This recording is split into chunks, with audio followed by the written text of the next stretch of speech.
Hello, everyone. This is Coach Tim Campsall, and I'm excited to have a fellow business owner with us today.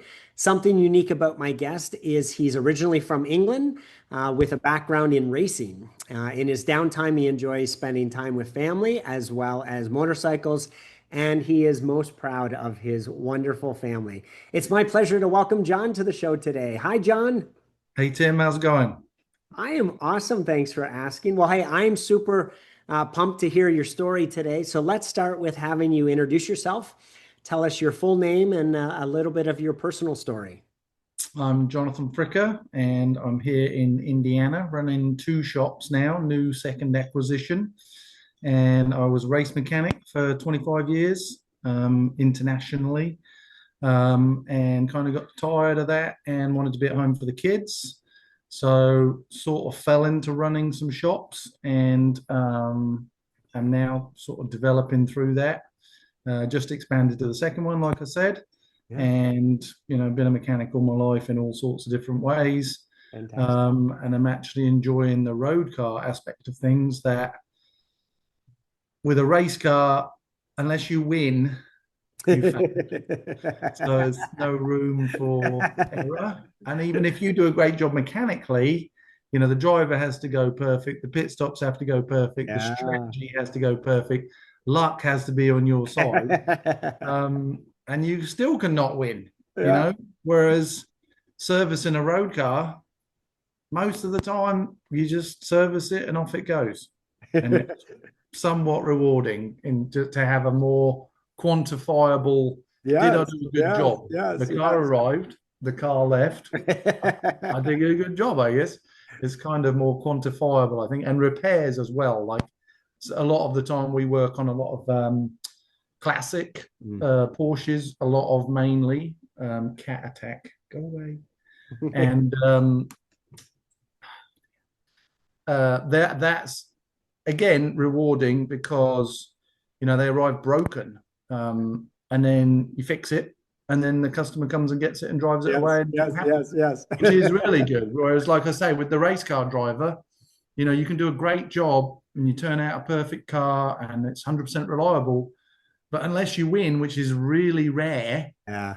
you know, they're always like, well, what could we have done better? And that unquantifiable amount is like, oh man, you can't. You do such a good job and you work so hard, especially at that, Yeah, and then you don't necessarily reap the reward after the fact yeah, for a million reasons. It, like I say, it could be perfect, yeah, and if it's just not going your way, it's not going your way, and you don't win, yeah. and everyone's like, oh, we didn't win.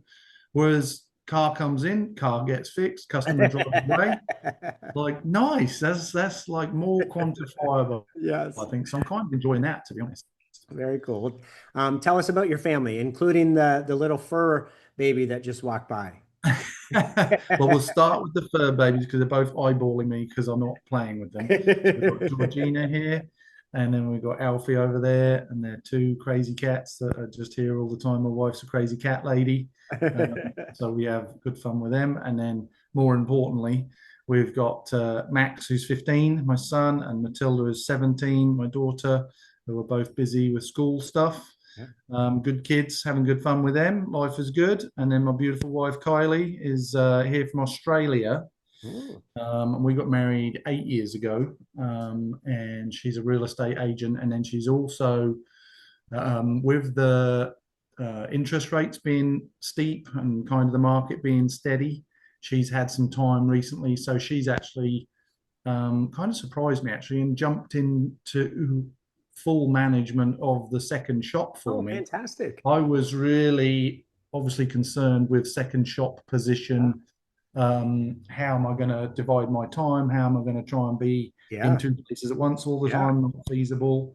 And she's just jumped in and is doing an amazing job. Can't believe how good it's going. yeah. That's With wonderful. her really committing to that and staffing. Actually, she pulled a miraculous move and managed to rehire a tech that was one of our favorite techs we've ever had that left us a couple of years back. He had a great opportunity to work with his wife in a Mm. different business area. Okay. And he did that and kind of looped back around back to sort of mechanicking. Yeah. And then Kylie managed to pluck all the strings and put that back together, which blew my mind because I did ask him myself, and he was like, "No, I've thought about it. I don't think I'm ready to go back to it. I want to do something different again." Yeah. And yeah, like almost out of the blue, we've only just opened the other shop, and he's Fantastic. popped back into action, which is like Yeah, an that's absolute great. godsend, I have to say. So yeah, that's really good. Wonderful. So yeah, So, that's the family. so John, is there a funny story that your family likes to tell about you that you'd be willing to share? I don't know. Funny story.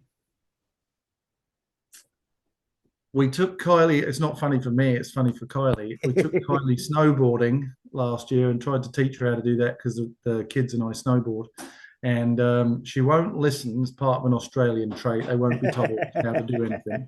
So I tried as I could to teach, and she wouldn't listen as usual. And then she fell because she got going straight down the hill and hurt her arm. So then she goes up the hill and is trying to figure it out again. And we're like, persevere, persevere. And then I look up there and she's taking it off and she's sitting on it and she's holding the front of it up like this. And she's flying down the hill using it as a toboggan. I'm like, Nice. oh my goodness. So that's the funny family snowboarding That's story is awesome. about all I've Yeah. got. Thanks for sharing.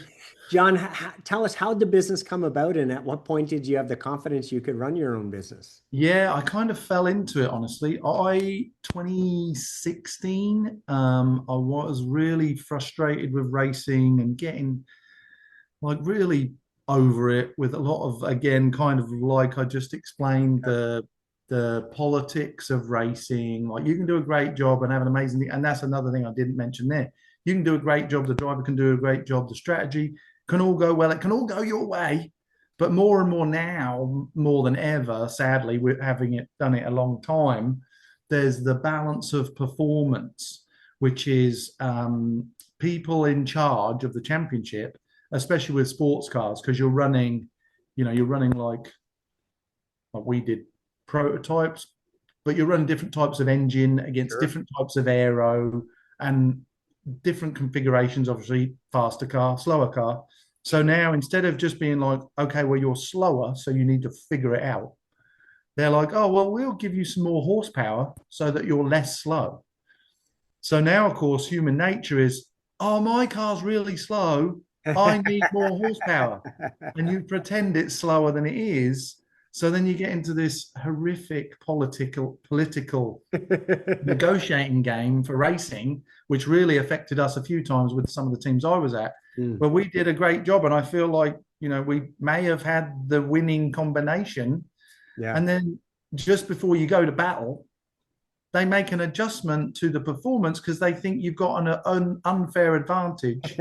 And then you get into the race, and the people that were claiming they were struggling all of a sudden are like blazingly fast, and it's clearly not a fair Yeah, competition. And you're like, yeah, we were totally duped there, yeah. which is really. So you got away from that and you So I felt good. wanted to get away. So I managed to find. I started at that time on the few periods of days off that we had. I started working with Auto Car Sports and Classics, which is a local repair shop here with a retirement age British owner, Brian Stewart, who's a lovely guy, friend of mine, was helping him, and he was talking about retiring and mentioned a few times, why don't I go and work there? He can teach me the ropes, and then he could sell me the business, and that would give me a transitional, new breath of career and the big opportunity to stay at home with the kids, which is kind of what I was missing a lot of. Yeah, yeah, A lot of the racing time, you're away a lot, and you don't get to. You start early, you finish late. yeah. You miss a lot of family time. So I managed to get away from Wayne Taylor Racing, who I'd worked for 8 years, which was a great time in my life. And I started work at Auto Car Sports and Classics, and started learning the ropes with car servicing more than I knew already because I'd already trained. I actually trained for that at college, Okay, at a technical college, like a 1 day a week sure. technical college in England, while I worked as a with a rally team. Okay. Um, So I started work with Brian, and then one of the sales places, a Brew Motors here between my house and Brian's and workshop, um, had a lot of old air-cooled Porsches, and the guy there I was super friendly with already as well, Fabi, a Brew Motors, and I worked. We kind of got into a pattern of me picking cars up from a brew on the way to work, Mm. servicing them, bringing them back, dropping them off, back Yeah. forth, forth. After I don't know how long it was, 6 months, 9 months maybe with Brian, we kind of were getting a long way down the path with buying him out, taking over the business, blah blah blah. But we kept agreeing terms, and then he would then want more, and it Mm. was terms and then more, terms and then more, and I gave and gave and gave, and then it wasn't going to work. Mm. Got to that point of you're like, okay, I'm overextended. None of these agreement makes sense anymore. It keeps changing. So then Fabi and I were really friendly at this point, and like I say, I'm taking the car over there. I'm doing the Yeah. work. I'm bringing it back, dropping it off. Well, Fabi, at Brew Motors, had essentially a service department, but didn't really do service out of it. Mm. So he's like, well, hey, why don't you just come and work here? I'll pay you, and we'll Yeah. start a service department, and you can run it. There you go. Yeah. Which was great. So that was kind of the golden opportunity right there that kind of fell in my lap. Yeah. Just natural evolution, being in the right place at the right time for once, which I've failed to do multiple times in my life. But luckily now I feel like they're all coming at the right time where it's really important. Um, so I opened with Fabi. We set up a service department, and a lot of that service was repairing. He would buy air-cooled 911s. I would fix them up for him because they're all they're old. They need a lot of loving. Get them all dialed in, and then he could sell a more complete sellable car, obviously with no issues, which was great. So that was like half the time there, probably doing that, and then very quickly we started to build a local customer base of Porsches. Obviously, that all the people that he'd sold cars, he's like, hey, we've Yeah. got a mechanic now. We can work on these cars and fix them up, which was fantastic. So then I started to get into the Carmel, Westfield, sort of North Side Porsche community quite a bit.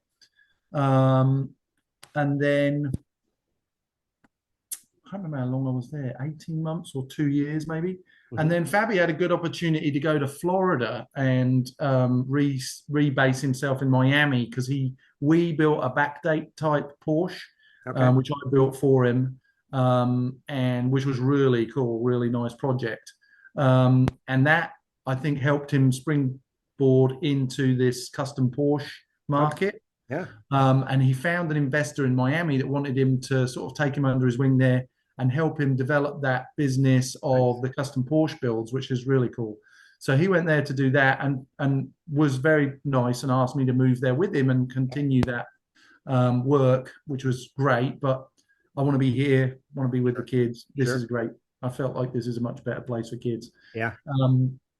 So I was fairly established here. So I said I was going to stay here. So then when he gave notice on the shop, that was the great golden opportunity there. I'd already made friends with Doug Robbins, that was a part owner of the building, landlord of the building.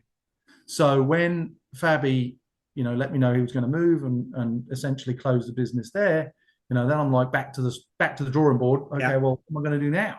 So then I'm looking around. I talked to a lot of the local dealerships about being a dealership mechanic, which I've wondered about because that's fundamentally what I trained as when I did my mechanical training in college. And straight away I was like, well, none of that really fits really what I want to do. Like, most people, the dream is out there, especially the American dream, to own your own business and do your own thing and be your own boss and have that flexibility. Yeah. And honestly, all through life, I'd always been very frustrated at the amount of dishonesty, all these horror stories you hear about. Oh, I took it to the mechanic and he said it was $5,000 and he did almost nothing to it and now it's broken again. And then you look at it and they either did the wrong thing or they just totally took advantage of people, and just doing terrible, terrible work and jobs. You hear all these horror stories and you're like, man, how bad and how difficult can it be? So I've been kind of interested, but it never really was the I never quite had all the pieces of the puzzle. Sure. But we're doing that for a few years with Brian and then with Fabi. Yeah. Obviously, I built a lot of confidence that yeah, I can do all this and it makes sense, and it was working with a customer base down there. So um, I asked Doug, hey, the building's empty now. What's going on? Um, I'm thinking about starting a business. What do you think? And we're super good friends. So he's like, yeah, let's do it. You should do that. I would like to help you even, I'll help you out with, trying to get everything going. And we started right there and then. So I took over the lease of the building Yeah. and we've got the equipment, Sure. we've got, luckily a lot of those customers I had dealt with. Fabi and Sloan, is his partner in the business, had taken care of a lot of that and built the a brew side of it, obviously. Yeah. Luckily, in that period, I was lucky to talk to a lot of the customers and make good, friendships with the customers. Okay. So a lot of them, when the brew moved to Miami, a lot of them kept in touch with me Okay. and were like, "Hey, what are you going to do now then? Because if you go somewhere else, we'd like to go there." So, Yeah. obviously, it made it fairly easy to continue Right. with some of that customer base. Yeah. And Carmel's just a great place to be anyway. Just having a storefront there. Yeah. So I kind of just went for it and sort of see what happens. Yeah. And That's cool. Yeah. straight away, it got going really well. Yeah. And then um, we were only there like 2 months, and they were going to sell the building was the plan, like long term. And I was like, well, short term, it's empty now. Let's just get going and see what happens. Yeah. Well, then, like 2 months, someone makes a massive offer on the building and wants us out within a month. Oh. So then we had to move again, which Yeah. again, then I was really lucky. When we built the backdate Porsche for a brew, which was, like I say, a really cool project, one of the customers there, Adam Hoffman, is a local mogul here, Right. a good friend of mine now. He was kind of picking a lot of the stuff for that car and kind of the potential guy to build it for, because it wasn't really earmarked for someone initially, but then it was like, maybe Adam wants to buy this car, we'll build it for Adam. So we kind of did that for Adam, and then I got to know Adam quite a bit through there. He is lucky enough, clever enough to have a rental property. So when we went to move, I knew he knew a lot of people around with property as well. So I said I was looking for a workshop to relocate to, and he was able to offer me a workshop. So he owner of the Westfield workshop. So he's my landlord now, which is great. Yeah. And he's got a couple of Porsches, so we service those actually, which is really nice. And we've become really good friends from that, which I really enjoy as well. And he's been a great landlord and looks after us really nicely. So yeah, so then that got us going in Westfield, and that was how the business began, basically. Which, like I say, is I'd say dumb luck. Yeah. My son has a better outlook, which I'd like, and says it's a happy accident. There you go. So, John, we know that you've already mentioned a couple of these stories. We know that success in business doesn't happen in isolation. So, I'm going to ask you pick three people that have helped with your business owner journey that you're most grateful for their help. So, who are the three people and how they help you? Doug Robbins was the owner of that original building, and like I say, when a brew program moved away, I was without work, and I was back to that starting again point. Yeah. And like I say, talked to a lot of dealerships, which is obviously the logical progression for me at that point. And Doug then was like, "Hey, you're doing it already." Like the what you call it, the solid experienced voice, because he'd done it all. He's retired from a cold rolled steel company that he ran with a partner. Okay. So he's been there, he's done it all, and that was really good. You talk to an older gentleman that's been there, he's done it. He's like, now is your time to try and do it. Like, Yeah. just give it a go. You're renting from us, so it makes it easy to get out of. Fundamentally, Yeah. kind of get me a little bit of a safety net, Yeah. which is kind of nice. You know, you don't want to jump into a great big lease for Yeah. 3 years or 5 years. That's a Sure. terrifying thing to do as well. Yeah, absolutely. So he was real good at that point. Obviously, my wife is number one, that she, Yeah. again, was like, you can do it. You're doing it already. Just Yeah. go for it. We got this. And she, again, kind of gave me that safety net because, you know, she's doing real estate, doing a good job there, earning money. So it was like, okay, if it, you know, if it falls on a little rough time while it gets going, Yeah. you know, I got you with that backup and obviously the emotional support and giving me the confidence because that was the big thing. Like, whoa, I can't own a business. That's just crazy, you know. Yeah. So Yeah. she was really big in it.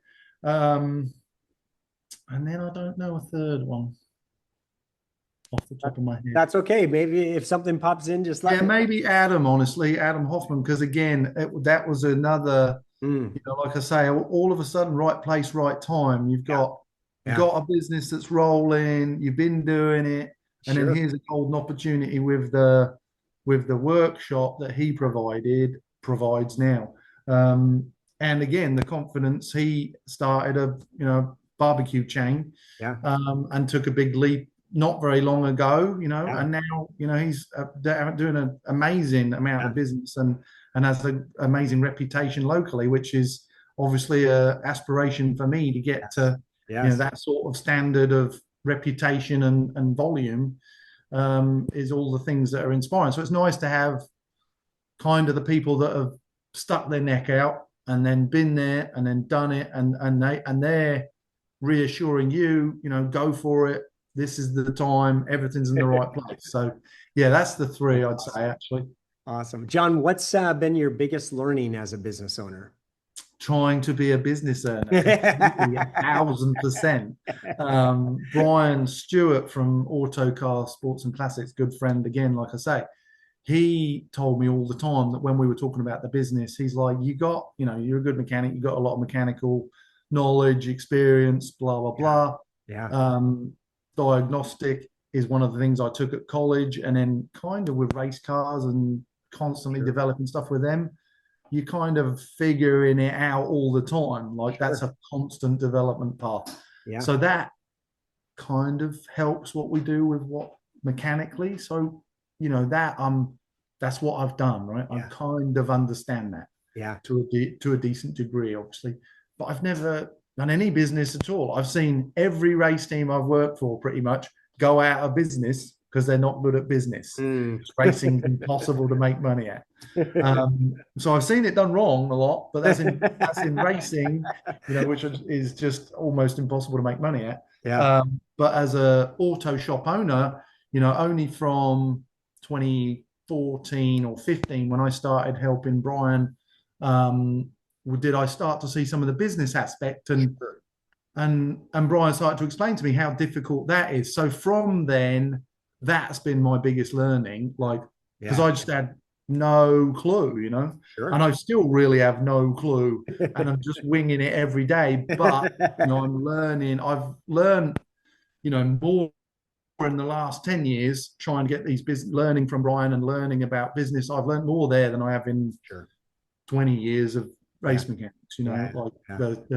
the learning curve is Yeah. very steep right now, and I'm putting a lot of time into that. Like I'm working like crazy all the time. Anyone, you know, like coaching, all of these coaching opportunities that I've taken from everybody, um, to try and learn all about how to run the business. That's the big thing for me now. Like metrics, you know, productivity, Yeah. money management, Yeah. stock management, Sure. like all of those crazy things that you now have to do. Yes. Payroll, Yes. scary, Yes. terrifying. Well, Um, the reality, right, is that the education system doesn't teach us how to be business owners because it was set up to create employees. So Correct. Yeah, exactly right. Yeah. Yeah, that is a big one for us, honestly, trying to do all of that. so John, as you think about the next year, what's your biggest priority that you need to sort out? Efficiency, Okay. um, turnover with an automotive shop is huge amounts of money. Like we Mm, turn over a lot of money. And then you look at what you make and you're like, what? mm, I tell people how much my turnover is, and they're like, "Oh, wow, you're loaded." And I'm like, "No, I'm not. I'm Yes. really, like on a pretty minimal amount of money. Like, And by the way, for everyone listening who's not from England, turnover is revenue. yes, revenue. Thank you. That's a good call. Turnover would be staff right here. Staff turnover is not high, thank goodness. The revenue is very high. But Yeah. yeah, the percentage of that that's take home income Yeah. is tiny. Mm. So that's making me really look at what my goal is to squeak more tangible profit or income Sure. for Sure. me and the family out of the large revenue. Yes. Yeah. Yeah, that's my goal right now, which is good that we've got two shops and I've kind of got, especially with Kylie jumping in to run the other store, I've kind of got all the people in the places that we need to do all the jobs. Okay.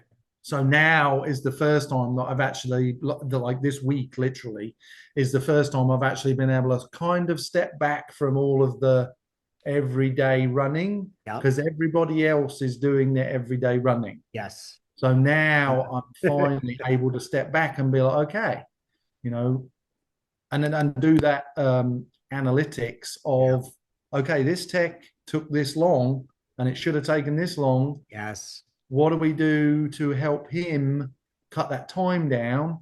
Yeah. And then okay, a lot of it, a lot of the stuff I'm doing at the moment is cutting down the part cost, because you can only mark it up a tangible amount.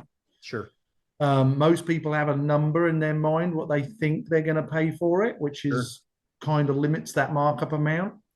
But if you can get real good wholesale pricing on those parts and get it really low, Sure. that's where you can make your money. So spending the time to get the parts really low, Yeah. Yeah. which sometimes is quantity buying. So Hmm. I'm trying to spend larger amounts of money stocking items that I know we're going to use through time, Yeah. which Yeah. again means you need more money to Yes. put into stock, Yes. which again, there goes the revenue Yeah. tied up Yeah. in stock. So Yeah. now we've got, Yeah. a massive amount of money tied up in Yeah. The, stock, but because we've stocked it and we bought it as a 20 pack or a 100 sure. pack, Sure. it was less, Yeah. but the tangible market value to the customer is the same because Yeah. they're like, hey, I looked online and it was X. I Yeah. don't want to pay more than X for X. Yeah. So if you change, if your buy price is Y, that's the one to really work on. So that's something I'm working on a lot at the moment. We're just actually for the other shop. We haven't got fully stocked with oils yet.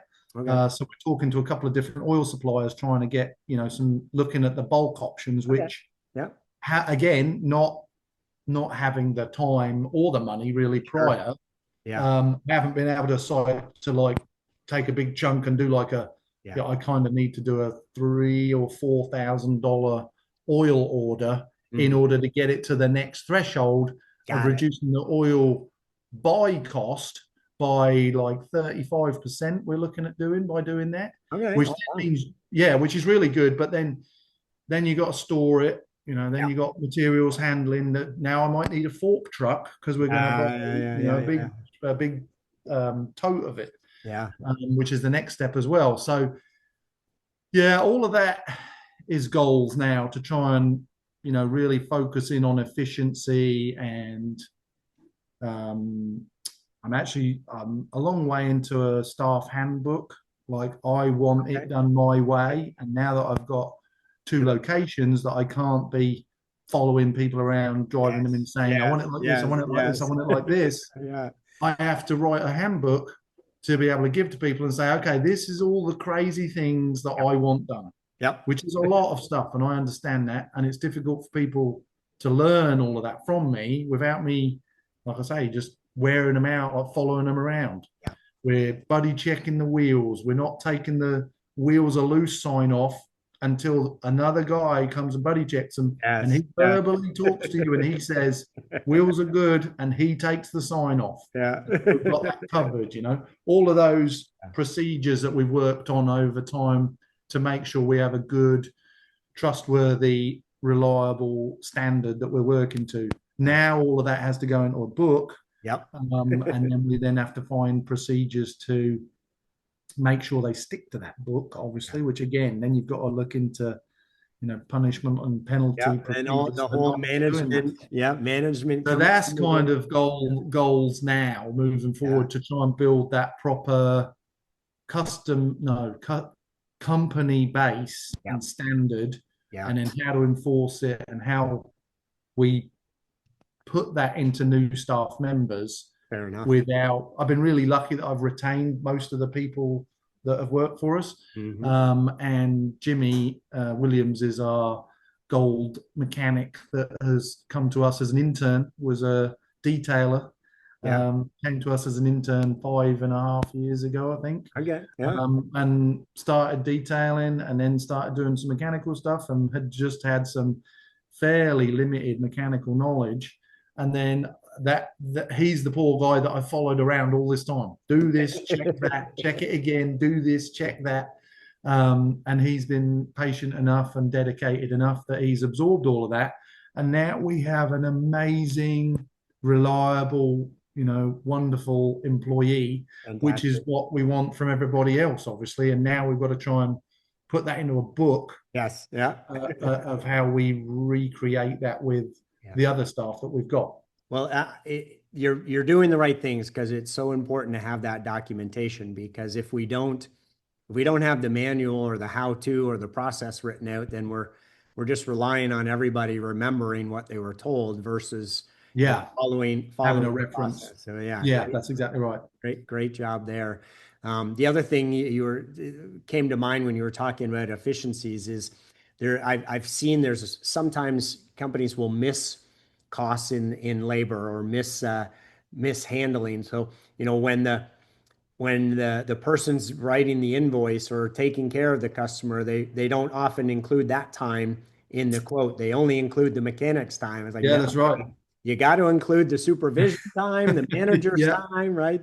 yeah. Yeah. And so there's there's always usually about an hour or so that is missed in Of the quote. There's an logistical. Yeah, opportunity to add it back yeah. in. Making the appointment. Hey, can I do it now? Hey, can I do it then? Uh, Lots of people are busy and they're like, oh, I forgot, I got something else. Can we? yeah, Quite often people, busy. absolutely. I get it, and it's quite often you've got, like you say, you've got a ton of time into. Well, can I do it now? Oh no, I don't want to do it now. And then we change it, and you're like, man, how much clerical time are we going to get into just getting the car to the Yes. property Yes. before we even start making anything else or ordering parts? So, John, last question. Jim Rohn, one of his famous quotes was, "We become the average of the five people that we spend the most time with." So, as you think about his quote, what advice do you have for business owners who are feeling stuck and they're just trying to figure it out by themselves? Try to go and hang out with other successful business owners, which is what I've been lucky to do. Like I say, Adam Hoffman, Big Hoffer's Barbecue, is my landlord, Yeah. and we've spent a good bit of time together. And he's a good mentor to me because he's running a big successful business. Yeah. And then I was really lucky. Doug Robbins, that was the cold rolled steel plant owner that owned the building that a brew moved into. It was like their head office, basically. Right. Um, we're great friends now, and he retired from selling the business at that point. And then we joked a lot that through that time at a brew that I would start a business afterwards and he would come and work for me for nothing, which is what he ended up doing initially. So he's now the controller for Jon Fricker Automotive, and he actually runs payroll, does most of the clerical work for Okay. us. And he's that, focused, hardworking, dedicated guy that just does all of the really focused, Yeah. hardcore stuff. And then for me, is that mentor again that he's been there, he's done it, he's run a big business, and he was the plant manager, I think, through a lot of his career for cold rolled steel coatings. He was in charge of coatings, Okay. where if a steel coil is going through the plant and getting coated, if any of the steps of the coating are too hot, too cold, too acidic, too something, he said by the time it got to the end and you found out the process hadn't worked, you could have close to $1 million worth of scrap. Wow. So making sure that everyone was following procedure, checking the stuff at the right time, checking it the right way, cleaning the equipment. You know, he is the king of that, basically. So he's doing a great job of helping me as a constant mentor and trainer. You know, like I say, you're putting that simple example, you're putting the sign on the car as soon as you crack a wheel nut loose, lug nut, and that's staying on the car until the wheel's on, you've torqued it, and then you've got a buddy check. And then the buddy is going to give you verbal confirmation that it's done, and he's going to take the sign off for you, which is, he's helped me a lot with a lot of those procedural things that we wanted to get done, and that's really good. And then I've got some other friends, luckily, from what we've done here. Luckily, a lot of the cars we work on are Porsches. We have a good Porsche following of opportunities, customers. And a lot of Porsche people are very successful business owners. So it's nice for me. I try to spend a lot of time with them when they're dropping off or picking up, and try and glean as much as I can from them, because that's all very inspiring for me, and a good learning opportunity, I think, is what we've tried to take from that. That's awesome. Jon, it sounds like you've been blessed with some incredible people in your journey so far. They were all here today. What would you want to say to them? Thank you, everybody, wholeheartedly. Yes, I have been. I've been very lucky. We've had, like I say, a lot of the guys that have worked for us have stayed with us. We haven't had much staff turnover. Kevin, like I say, Boyce has just come back to join us. He had a good opportunity to work with his wife in a different field, which was obviously smart and a great time for him. He's been a service mechanic and a race mechanic, kind of similar to me, actually, similar good career, racing career, all of his life. And I was kind of in the same boat. I'm like, yeah, you know, I've done enough of this that I could do something different again, which was part of what put me into this different opportunity. So Kevin wanted to try that and went and did that.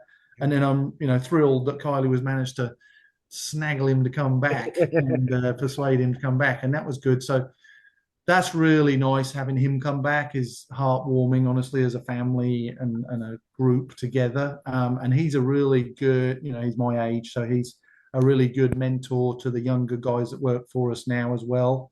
And I think that'll, again, sort of firm up that group. So yes, it's a big thank you to all of the group that have worked for me and been through this, going through this journey and process, and excited to have just opened the second store. And that's, you know, it's only been open 3 weeks or a month. And today I was getting feedback from the guys down there. Hey, we might want to like chill out on advertising already, because we're kind of already covered up. And, you know, which is good to be straight there. We went from, you know, it was quiet for a couple of days. It was like, oh boy. And then, you know, here we are 3 weeks into it, and it's already like, okay, like, whoa, pump the brakes, everybody. Which is good. We're very happy to be there already. Well, Jon, it's been a pleasure speaking to you today. Thanks so much for being on the show. Thank you very much. It was a pleasure. Thanks for the opportunity. Thanks for listening to the Self-Made is a Myth show. Please help spread this movement by liking and subscribing to our show and following us on Facebook and LinkedIn. To join our movement, go to bemadtogether.com. Okay, folks, that's a wrap. Please pay it forward and be sure to tune in next time to the Self-Made is a Myth podcast.